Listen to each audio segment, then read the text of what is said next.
Hey, what's up? This is Matt Harvey from Left to Die, and you're watching CMS TV. Show.com. Kicking off the show tonight, we heard Ozzy Osbourne from his No More Tears release with the title track, and we just heard a precursor to the band Red Rain called Seth, featuring and a guy who has overcome a few demons of his own, my good friend and partner Chris Akin. What's going on, Chris? What is up, boss? How are we? Back again, ready to do this thing. Again, I feel energized, ready to go. Well, I got no sleep, but I should be okay tonight. It's kind of funny because it's funny you said that, because you sent me a text a little over an hour ago, and my inclination was to text you back and say, "What? No nap today?" Dude, I was right about to take a nap. Had a little dinner about 6:30, which is right about I'm such a student of habit, I guess. You know, I literally eat dinner like 6:20, 6:30. I go to sleep from like 6:45 to 8:45. I take a nice long 2-hour nap. Get up, get the computer in the other room ready, and get my ass in here by 9 o'clock. That is the move every single week. Right. So it gets to be about 6:30. I'm finishing up. I had a little chicken soup for dinner tonight. Actually ate kind of healthy, which is good. You know, finish up the soup, get ready to go to sleep. Bloop. Text. I look at my phone. It's Jim Florentine. And he was telling me about the Bon Jovi show. He went to the Bon Jovi show the other night. So he's telling me about that, and then we got into talking about this, that, and the other, and, you know, I was telling him if he wanted some good ha-has that aren't supposed to be ha-has to watch Takedown with Chris Hansen, just because they read all the transcripts of these pedophiles hitting on these 12-year-olds or whatever. Sure. So I was sharing that with him, and he was sharing some TV back. We were just going back and forth. Next thing I know, it's like 8:15, 8:30 or something. I was like, I guess I'm not going to bed now. Yeah. Too little, too late. Just texting back and forth with your famous friends. With my buddy. You name drop and fool you. I really am. I feel neglected, though, this week. He didn't call me out once on his podcast. I think I'm not his friend anymore. God damn it. Damn it. Yeah, I didn't hear anything about my buddy Chris sent this in. Yeah, no, nothing. Because I didn't send anything in this week. Well, that's why you didn't get a shout out. Well, whatever. You should shout me out anyway. I'm an important guy. Are you? No. I was thinking about this, and you can think about this, and I'm not looking for an answer. I'm just throwing this out. Being that Jim Florentine is a metalhead, and is obviously a fan of this show. Yeah. Do you think he would be appropriate to ask to comment in the book? I know he would do it. Well, I know he would do it. I'm just asking your thoughts. Yeah, why not? He's been a fan for a while. It's not like discovered the show yesterday. That's my point. Yeah, I mean, he's been so 5-8 years out there. So float that out there to him. See if he'd be interested in making some comment. Okay. You know, if he cares to comment or has any words about the show. Yeah, I'll ask him. And if he's interested, we'll hook him up. If not, no big deal. Yeah, I was going to bring him on tonight, but he was busy. So, well, he's a working man. Yeah, well, he's home tonight. Actually, he's actually not working, but he's recovering from the Bon Jovi show. Apparently. How much can you recover from a Bon Jovi show? Dude, I'm sure you walk out of there and you're recovered. That's my point. This is like, how raucous could a Bon Jovi show be? Well, the smell of the soccer moms has to be something. To take a day to recover? No, I'm kidding. I don't know why he's not out. He might just not have had a gig tonight. That's all. Sure. But yeah, he told me that this is going to surprise you more than anything. He said that he's 100% sure that John is actually singing and it's not being piped in. And he was like right up close on stage. And then he gave me some backstage stuff of how long the rehearsals have been and how John has been working through it and whatever to kind of validate it. So maybe he is singing. Who knows? Well, I mean, we kind of assumed he was singing, but it wasn't very good. He said that last night was really good. Now, that was the 5th night of the show. Maybe he's getting his legs under him. getting his chops in place. Mm-hmm. Could be. All I right. mean, I don't know. I haven't seen any video. Great on him. Great on him if he's able to, overcome. Yeah. Well, I mean, dude, we got plenty to talk about when it comes to singers tonight. Jesus Christ. Crazy week in the world of this stuff, between John Bon Jovi being out there, the Jizzy stuff, the Karabi stuff. Vince Neil, is he singing or not singing? Right. This new Quiet Riot alleged kid. I have plenty of thoughts on that. Jizzy attacking that kid. There's all kinds of shit going on. Yeah, I noticed that one of our fans threw it up there in the locals page that Jizzy is still lurking around the CMS on the Twitter, huh? Yeah, I saw that. I was like, hey, how about that? Whatever. Hey, Jizzo, if you're listening, you're welcome to call too. No, you're not. Stay off my show. Just like you don't want me at your shows. Oh, that's right. You won't have any more. Sorry. Now you can call in. I have not. That's the weirdest thing. I know I'm joking, and I hope everybody knows that I'm joking here. But I'm still blown away that he's mad at me. I know. But I got to defend my bandmate, man. Yeah, but I mean, come on. If anything, he should be mad at you. You're the one that said that he didn't sound like he fit in Quiet Riot, not me. Well, I faced him face to face in person with that. Yeah. And I walked up to him and faced him eye to eye, and I said, listen, that was not meant as a smear or, whatever. I said, can we put this all behind us? And he said, yeah, dude, we're good. And he gave me a hug. Yeah, I'm sure we'd be the same way if I see him, but sure. I guess I'll have to go to England one weekend a year to go and see a love-hate show or something, and then I'll see him. Well, where you happen to find yourself out in Las Vegas or something. Maybe. I mean, I don't know. I don't even care. If he's going to be mad at me for something somebody else told him I said, fuck him. Simple as that, because I'm not. He's been a friend of mine on Facebook for 15 years or however long we've had Facebook. Way longer. But however long that is, he could easily pop up a quick message, which he's done in the past, and been like, dude, what the fuck? And we could have got on the phone and whatever the fuck was, handled it. But he didn't. He just talked behind my back. Yeah, well. So whatever. And again, I didn't hear it, so it's hard for me to be mad. You know what I mean? I'm not mad because I didn't hear it. I might be mad if he said it to my face, but right. When you talk behind somebody's back, you're just a cowardly bitch. There's nothing to get mad about. So I'm not. Well, I'm not. Do whatever you want. I know. It's he said, she said. Yeah. And given that it was, allegedly through the mouth of Jason Green, who hated Eric and tried to get us taken off with Steven, whatever. I mean, there's a lot of pieces to it, so I don't hold too much. You don't know what the real truth is. I don't. Based on who was spreading the rumor. Yeah, I don't know, and that's fine. I'm just kind of, okay, cool, whatever. All right. I guess I won't promote love-hate anymore. Wow. Fair enough. That's going to set me way back. I know. It's terrible. Yeah. Terrible. Mm-hmm. All right. Well, at least I'm getting you fired up early. I'm fired up anyway. Are you? What are you fired up about? I'm fired up because I can breathe today, thank God. Why, have you been having a problem? No, we had that fucking horrible Canadian... Yeah, that Canadian smoke. I mean, here in my town, I don't know how it's been for the rest of the people.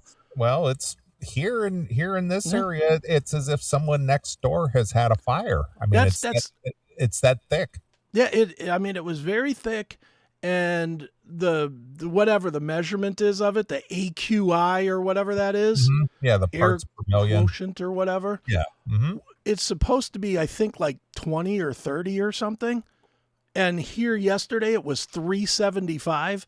Yeah. It was like dark red on my little my app on my iPhone that tells you the air quality or whatever. Sure. It was at the top of the air quality for bad. Thursday I took a couple days off. I had Thursday and Friday off, and when I headed out Thursday morning, and I went out to see the big boy train again. Right. And when I was heading out, it didn't even occur to me why the whole neighborhood was smoky. I thought, man, is there like a fire here local? I didn't hear any fire trucks or anything. Sure. And then it occurred to me, it's like, holy shit, this is all coming down from Canada. And I mean, it was thick. Yeah. I couldn't see down to the end of the street. It was so heavy. Yeah, I know you don't see it, but the fans see it right now. The background to the CMS that they're seeing right now is Chicago with smoke just blowing by. But yeah, Jackal in the chat room said it was over 600 at one point yesterday, and I don't doubt it. It's not hard to believe. Dude, I was, and you know me, I've got the horrible lungs anyway, so sure. I spent a lot of time yesterday going and just trying to choke it down with water, and that does no goddamn good. Yeah. So it's like, give me my oxygen. Yeah, dude, I would have loved to have had an oxygen tank yesterday. I would have loved to have been an 80-year-old man instead of 60. Right. That would have been great. Just to have a nice, that would have been great.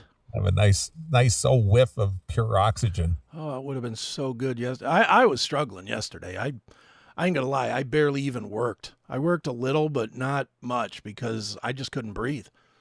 I laid in bed and just kind of, no, I'm not going to mask up, demon. What am I? Well, I mean, that's not going to help anything. No, it comes right through anyway. The mask protects you from me. Isn't that what they told us? That's allegedly. Yeah, I don't believe it. But the mask is just a piece of cloth that has little holes in it that you can see through. Right. You know, and I'm not going to wear one of those, you know, N95 masks or whatever. I'm not doing that. That still wouldn't help the smoke. Look, if it's my day to die, it's my day to die. Right. It's that simple. I'm not going to wear all this stupid bullshit.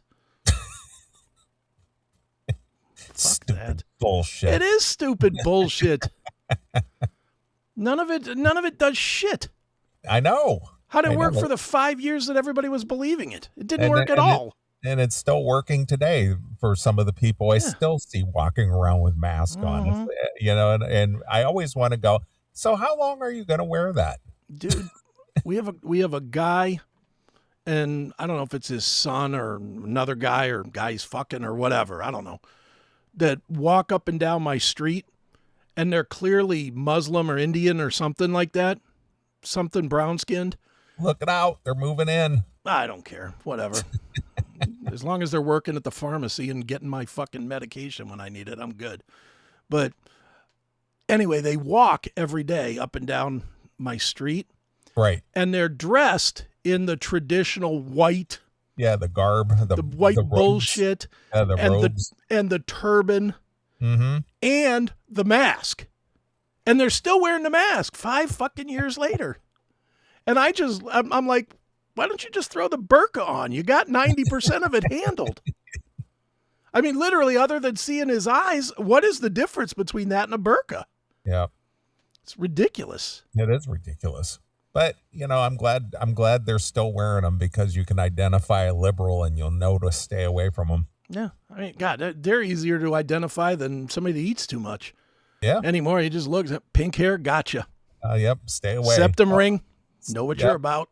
Yep. Wearing a mask in public. Yeah. We know who you are. Mask driving by yourself with the windows up. Gotcha. Yep. Dummies. Just dummies. I know. It's like, well, we can do without you. We can do without you. Eliminated.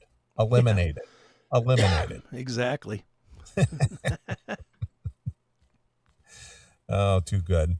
Well, as I just mentioned a minute ago, I took a couple days off just to kind of recharge the batteries. Sure. You know, and one of the reasons why was the big boy train was coming back west after its East Coast run, and this time it was going to be stopping just 30 minutes from my house. Right. So I headed out to a little town called Knox, Indiana, Knox. Okay. And it was a really good experience.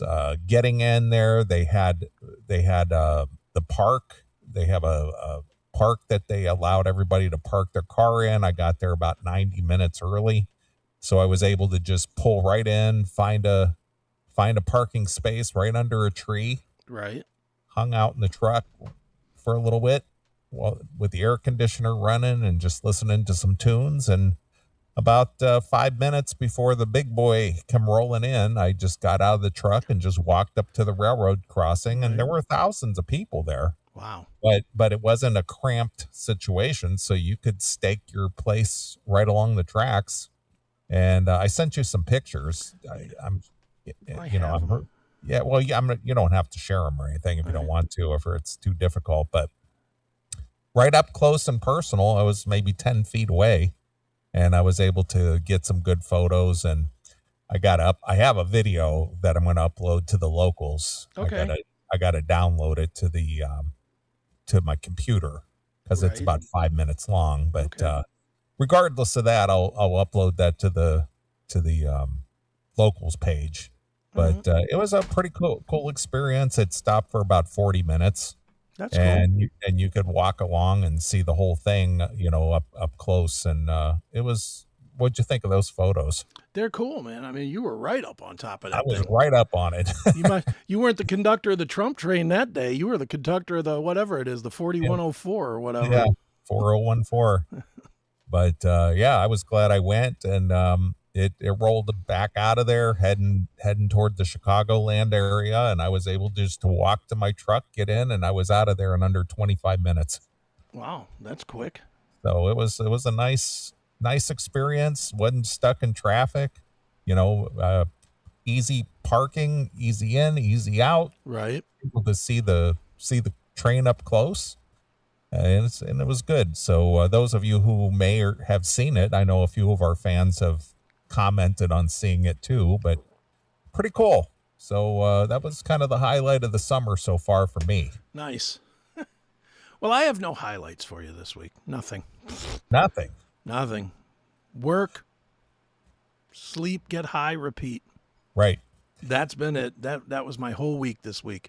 Sure. Well, I had a guy experience last night. Okay. Empathetic guy experience. So a good friend of mine was a bartender. He bartends at this restaurant bar just down the street from me, not even a half a mile. Right. And I usually go down there on a Friday to go have some dinner and shoot the shit with him because he's a gun guy and conservative, and he. We trade some of the memes and shit back and forth and things like that. Real good guy.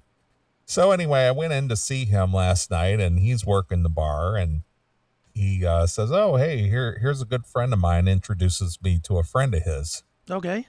And so he and his friend and I start chatting it up, and he's asking me, how do you know Russell, and where do you know him from, and vice versa, and getting to know each other a little bit. So while I'm sitting there talking to this guy and we're just kind of getting to know each other a little bit, the reason he's at the bar having dinner and shooting the shit, he and the wife were having a spat. Of course. So he had to leave the house. And the house that he paid for, undoubtedly. Yeah, pretty much. Right. And, he was just like, I know when I go home, I'm either going to get into it or I'm going to get the silent treatment. One or the other. Right. I'm just thinking. And so my friend Russell and I, we were kind of trying to console this guy, and I was just like, man, I felt bad. I said, when I leave here, I'm going to go home. I'm going to be able to take all my clothes off, get my king size waterbed, turn on my 80-inch flat screen, and I'm going to watch some movies. There you go. In peace and quiet. That's what I'm going to do. That's what my life is about. That's funny. And so he was a good dude. I bought him a couple of drinks and was shooting the shit with him and stuff. Sure. And he just looked like he was looking to have some some guy time, some guy friend stuff, and we were just kind of sitting there shooting the shit about, just life in general and occupations and things like that.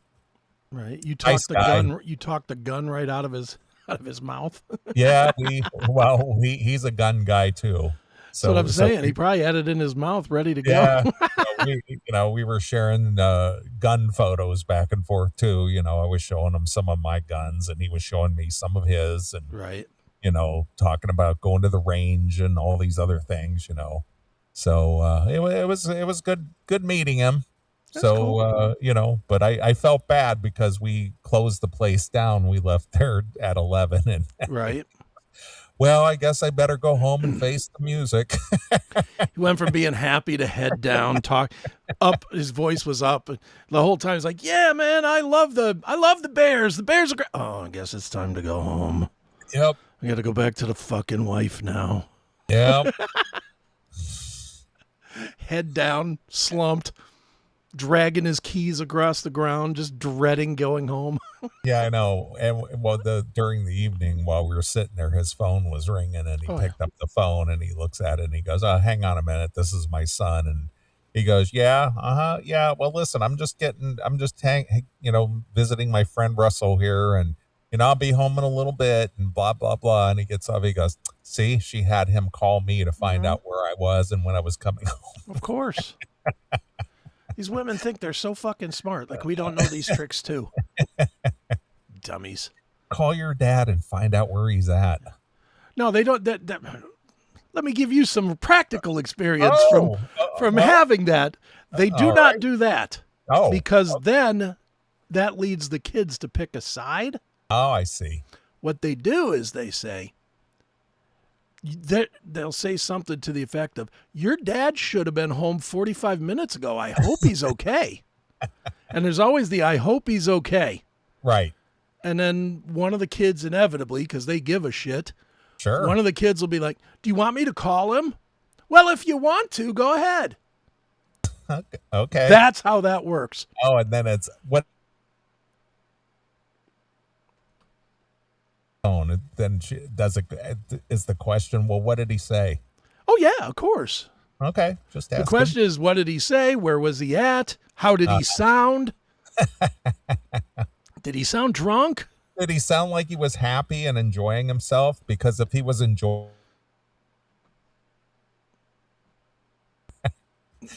you can't be happy and enjoy yourself. No, you're not allowed. Yeah. You are not allowed to do that, pal. Did he sound like he was enjoying himself?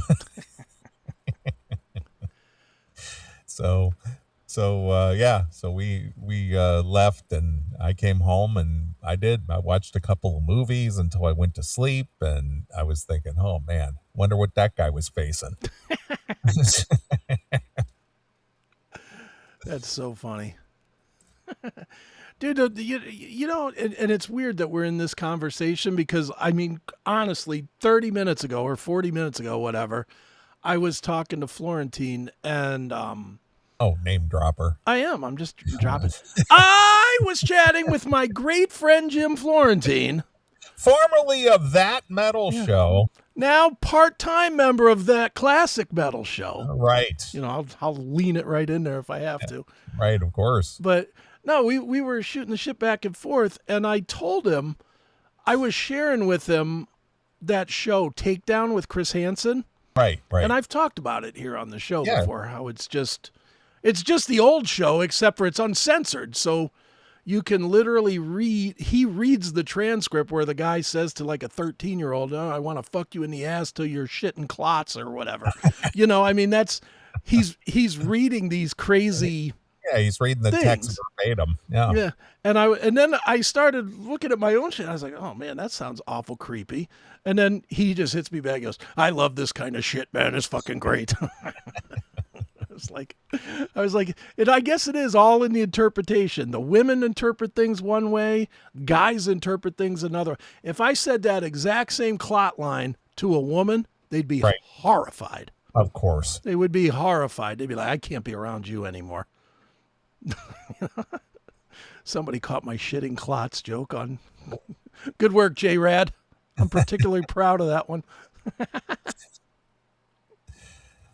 Well, that's good, but I've had an enjoyable couple of days just to relax, do a little bit of stuff for the book. Right. I don't know if you saw my list that I sent. I did.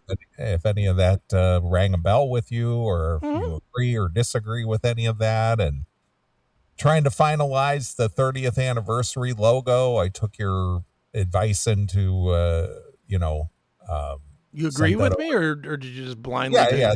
It's too much red. I agree. Yeah, it was just like I looked at the two and I was like, what does that one say? Because it was like red on red on red. Yeah. I get that. Well, I'm having that adjusted to see what that looks like, and then hopefully that'll nail it down. Yeah, it looks good though. It's gonna look kick ass on a shirt. I think so too. So are you gonna do like the shirt kinds with the pocket? Because that would look badass on a pocket. Yeah, or in the pocket area. Yeah. Yeah, I get you. I mean, we'll figure it out. I'm just trying to get the final pieces of this puzzle nailed down. Get the interviews finished.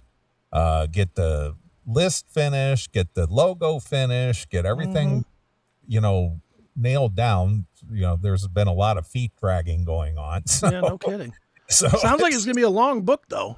Well, it's okay. Whatever it is, I want it all in there. There's only going to be one opportunity to have this book, and I want it done right. Yeah.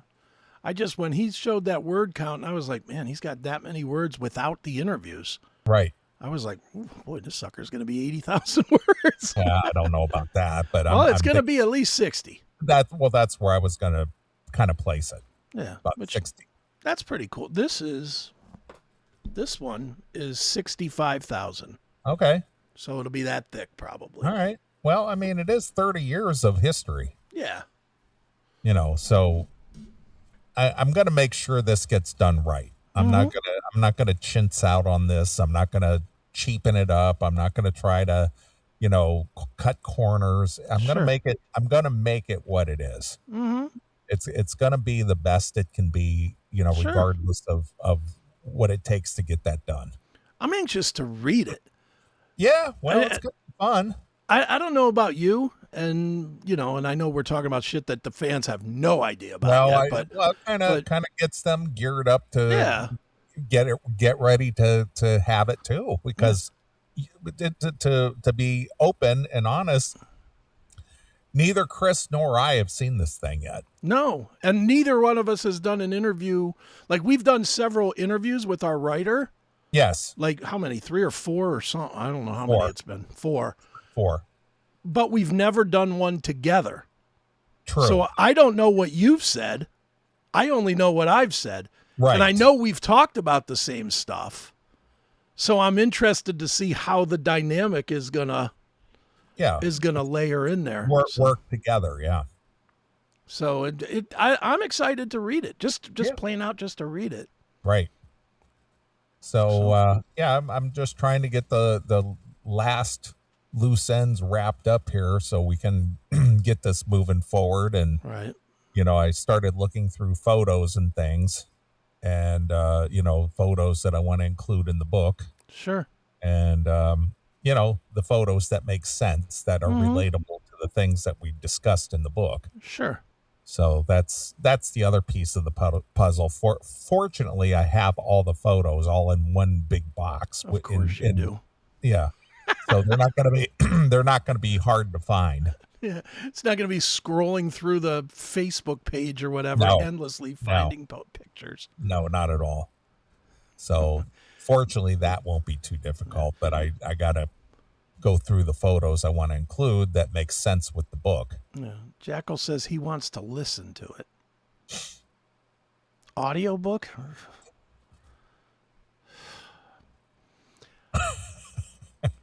Well, I just want to get the book written first. Yeah, let's get it done first. Then if I have it in me, or we have it in us to do an audio version of it, we'll see. Will you guys be upset if we pay somebody just to read it? or get AI? Yeah, anything other than us doing the actual reading of it, because I've done the audiobook thing for a couple of my books, and it sucks. It takes so fucking long. Like each chapter takes an hour. Minimum an hour. 20 minutes to voice it, 40 minutes to edit it. And that's just going through and listening back to it and, I stumbled here, or start this sentence over, or whatever. I'm just like, I see that in the chat room and I'm just like, oh my God. If we do an audiobook, it's going to be $3,000. Because I'll do it. Look, I mean, it might be fun if like you took half the chapters and I took half the chapters. And if we did maybe do some kind of co-read or something like that. Yeah, where my words are, I read my own words and you read your own words. Yeah, or something. I mean, there's ways to do it, but then we got to figure out who reads the stuff that's just kind of commentary-y. Correct. Who are we going to get to do that? Yeah, I know. I got it. I mean, it is an undertaking. You would not believe it is an undertaking. Mm-hmm. Yeah, so well, I would believe. I've done this. I've walked this walk. I'm not talking about you. I'm talking about the fans. Mm-hmm. I've walked this walk. It's a real pain in the dick. Why do you think it's been almost 10 years since I wrote a book? Has it been that long? I think 8. Really? Wow. I think 17 or 18, I think, is when and Other Things came out. That's the last one I did, I think. Wow. I didn't realize it'd been that long. Either that or was Turbo the last thing I did. But even that was before the pandemic. Right. So, it's at least 6 years. I think it's been like 8 years since I've done enough. And I've got one. That's the worst part. I'm such a lazy fuck sometimes. I literally have this AC/DC book 90% done. Okay. And I just can't put myself into doing the last 10%. You got to get that last push over the cliff. Well, what it is, and I'll tell people what the book is. I don't care. If people want it, they get it. What I did, I tried something different, and I used some AI. Tell everybody in advance, I used AI to compile a bunch of reviews of every single AC/DC album. Okay? And then without reading what they said, I wrote my own reviews of every single AC/DC album. And then I want to kind of put it together and then kind of give people is AI smarter than Chris is kind of the right kind of the gist. Compare and contrast. Yeah, that's kind of what I want to do. That's the direction I wanted to do with this. And the problem is I can't get myself to write anything about the last 2 or 3 records because I just don't have anything to say. I don't have nothing to say about Power Up. And I don't have anything to say about the Let's Play Ball or whatever that album was called. I don't even know what it's called.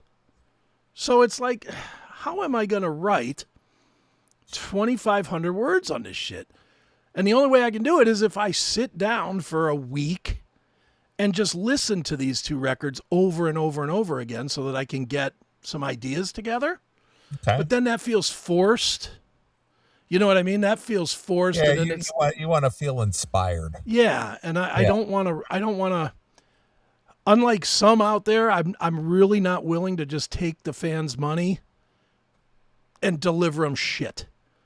I'm a little weird about even doing it with some AI. That all by itself feels weird to me to charge money for that.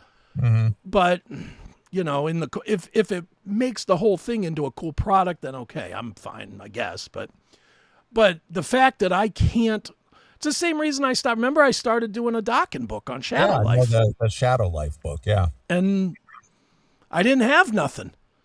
I couldn't get far. I wrote about Puppet on a String. I wrote about like 4 or 5 of the songs. I think we read the intro on the show at one point. Mm-hmm. And then I just was like, I don't know these songs. And I don't want to know these songs. And I don't want to write I don't want to. I don't want to write on 6 different songs. This song blows. I hate it. I didn't even know it.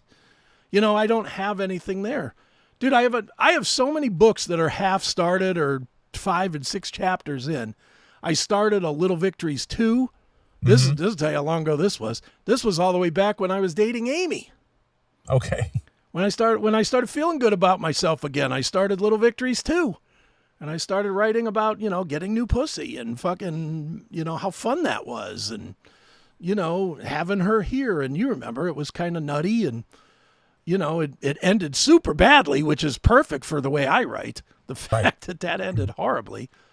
But then I just, I petered out on it. I just got to a place that I just didn't want to write about it anymore. So, so I stopped on that. I started writing a 9 Inch Nails book.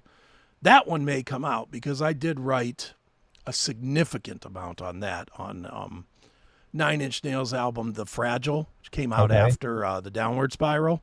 It was a double album, and a lot of people hate it, which makes me love it, I guess. So I did write you like the Underdog albums. Well, I try to write about the Underdog. I mean, if you think about the ones that I've done, I mean, the Black Album is the exception, but they weren't the most popular of the albums. And even the Black Album, that's a 50-50 split with fans. So, the old heads hate it, the younger kids love it. Mm-hmm. But I wrote about that. I wrote about Turbo, which a lot of people hate. I wrote about Motley 94, which splits the audience in half. I wrote about 9 Inch Nails, The Fragile. I started a book, and another one that I couldn't get too far with, Megadeth Risk. Yeah. And that one I should be able to write because I literally have stories. That's the infamous Dave Mustaine hanging up on me. That was during the Risk tour because that was the same time as Napster. Right. Me getting into big argument with Mustaine on WMMS, which led me to getting the gig at the metal show, was over Risk. So I have stories for that one. But digging through some of those shittier songs deeper in that record is like, once you get past Prince of Darkness, it's pretty bleak. It's a pretty tough listen, to say the least. So I have ideas. I just don't, I don't have time and I don't have the energy to put into it like I used to. And that's a big part of it too, is I think, and I don't know if you feel this way anymore or not, but I know I do. I don't care about the music that much anymore. I just don't. I've lost my fandom of all of these bands. You know what I mean? I'm just not a fan like I used to be. Right. And that kind of wrecks it, Hey, I agree. I mean, obviously, I don't go out to as many shows as I used to. I kind of pick and choose the shows I go to. Yeah. Obviously, I went to see John Bush doing the Anthrax music. Sure. Going to see, and I love Armored Saint. I'll go see them anytime, only because John Bush is just he's monster. Such a great, he is just a fantastic performer. Yeah, it's just unbelievable. And Armored Saint is one of my favorite bands. And, I got tickets for the Wasp KK's pre-show in October. I got tickets for that. And that's the next show I have is in October. I don't know of anything else that's coming up that I want to go see. Yeah. I mean, I'm going to see Landau in October, I think. Okay. At some club I've never been to in Akron, the Kill Box. All right. Is that taking the place of Hilarities? Not Hilarities, Funny Stop. Funny Stop. No, because he's coming to Hilarities next month. Okay. And he asked me about it. I'm like, no. I'm not coming to Cleveland. Fuck that. I'm not, especially down there. I do not want to be. It's not so much even going to, it's more coming out of the place. There's nowhere to put your fucking car. Right. That's safe. You put your car in a parking garage, you're likely to get murdered in the parking garage. Somebody will jump you in the parking garage. Yeah. And I can't take my gun in with me. They won't let me bring the weapon in. Right. So what the fuck? So I stay home. That's what I do. Right. You know, I can't even fathom going down. And God forbid I go down there and there's a Browns game or a baseball game or something. Then I'm paying $85 to park.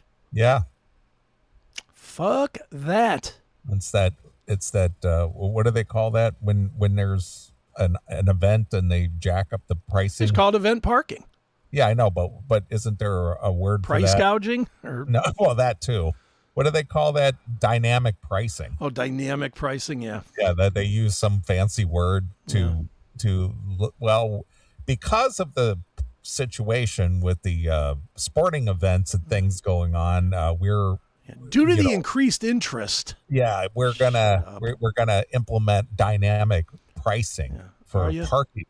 You know, was there so much dynamic pricing needed for 43 people that'll go to Hilarity's Comedy Club, or however many people what does that place hold? You think 100? Maybe. You know, I mean, it's like, come on, stop trying to jack me out of $100 to park to go see something that's going to have 50 people in it. Yeah, that cost me $30 to go see if I was paying for the ticket. Exactly. The event is $30, but it costs $100 to park. That's like he's doing another one in December here at Playhouse Square. And I may go to that only because my mom kind of wants to go. She loves comedy. Yeah. And she's like I think she's like a member of I don't know what that means, but I think she gets like so many events or something a year that she can go to, and she gets like priority seating and shit. I don't think she gets them free, but because she's a member of the Playhouse organization or some shit that she gets, she gets like priority seating or something. Not that I would have to, I'm sure Dave would have me in the first row, which I don't necessarily want. Oh, I must be in the first row. I never want the first row at comedy shows. I think I told this story on the show, but when Seth and I went to see Jim Florentine, the last time he came through, and I got there after Seth, and Seth put us right next to this fucking stage, and I was like, Jesus Christ, fat guy that looks homeless, right next to the stage. Florentine knows that I'll take a fucking hammering. I'm doomed. And then it was even worse because he didn't go into attack mode, which would have been fun. Instead, he's like, we've got some celebrities in the audience tonight. It's Chris and Seth from the Seth Williams Show. And everybody went, who? I would have been happy with who. It was pin drop silence. I was like, thanks. And then like one guy after the show comes up and goes, hail and kill, man. Hail and kill. I was like, hey, what's up? Yeah. Well, I was up front for Dave Landau last year when he came into Chicago, and you hooked me up for that. And, he did single me out because he didn't know who I was. Sure. And he goes, glad to see Vince Neil could make it out here tonight. Yeah, I don't even get near the stage when Dave. That's been the one lucky thing at the Funny Stop, especially. The Funny Stop, they all kind of knew me from being there a lot, because I saw Dave there, I saw Jameson there, I saw Kumia there. I saw quite a few of these guys there. So the staff kind of knew me, and every time I would go see Landau, sitting in the middle back. I wanted nothing to do with the front. I don't want to be the punchline to any of his stuff. And he's a big crowd work guy. So Lord knows I don't want to be right up front where he could start throwing haymakers at me. Right. No. Yeah. Well, you like that news I got you today, right? I absolutely. That's a good one if we can make that go. And he said that he could make that go. Well, let's hope. Yeah, we'll see. Okay. He also said that he's friends with Shane Gillis. Did you hear about Shane Gillis? No, what happened? He fucking sold 75,000 tickets to a show. One show. He's playing like the stadium in Philadelphia. Yeah, I think he played at the Allstate Arena over here, and it was sold out. It was like 20,000 20,000. 70,000?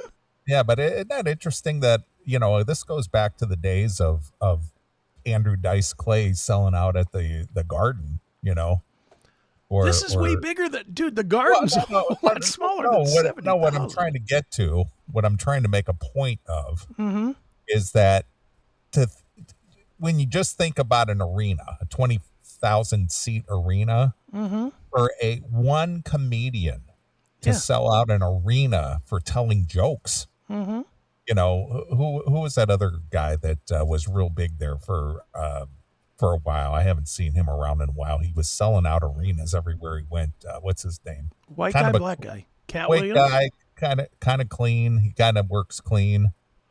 Oh, that goofy redheaded guy? Yes, that guy. What is his name? Dane Cook. Oh, he's not redheaded, is he? Oh, he's got darker, reddish, brownish hair, whatever. But Dane Cook, he was selling arenas and stuff. Now, where did he go? That's what I'm saying. He hasn't been around forever. But my point is, just to think of a comedian selling out an arena, let alone a stadium. That's just kind of crazy that people show up as a whole arena, just like AC/DC was in town or something. Yeah. And you got one guy standing center stage in an arena telling jokes. Yeah. I mean, I was thinking about this today when I saw this 75,000 sold for Shane Gillis. And I was thinking, I was like, how good could this possibly be if you were in like section 520? If you were way up high. Yeah, all you're hearing is echoing jokes. Yeah, and people talking and all that I mean, that's one thing. I've seen a few shows at bigger places. I've never seen the biggest show I think I've ever seen comedy-wise was like 10,000 seats at the CSU Convo. Right. And I didn't enjoy it very much because it's hard to hear. Yeah, comedy is supposed to be in a club setting. But when some of these guys blow up the way that they do and they're able to sell arena size places, it's amazing to me, right, that many people will show up to see one guy stand and tell jokes. Right. I mean, that's crazy. It is. And not even hear him. That's the part that I have the problem with, is how are you going to hear that? How are you going to hear, especially when he's walking around and talking and he kind of moves away from his microphone a little bit? I mean, every single thing has to, for that show to be any good, he's got to be like this. And then the guy went, he's got to be right up on it. Right. Or it's going to not be good, So I don't know. I mean, good for Shane Gillis, though. I mean, look, anytime any comedian that does not censor themselves is doing well, I'm excited for him. Yeah, I am too. And I enjoyed that series Tires that he was in. I haven't watched that. I watched one episode and then I stopped. It made me laugh. I'm going to have to pull it up. It was just so stupid. It was fun. Though probably one of the pull this up real quick. Find the scene where Shane Gillis in Tires buys a gun.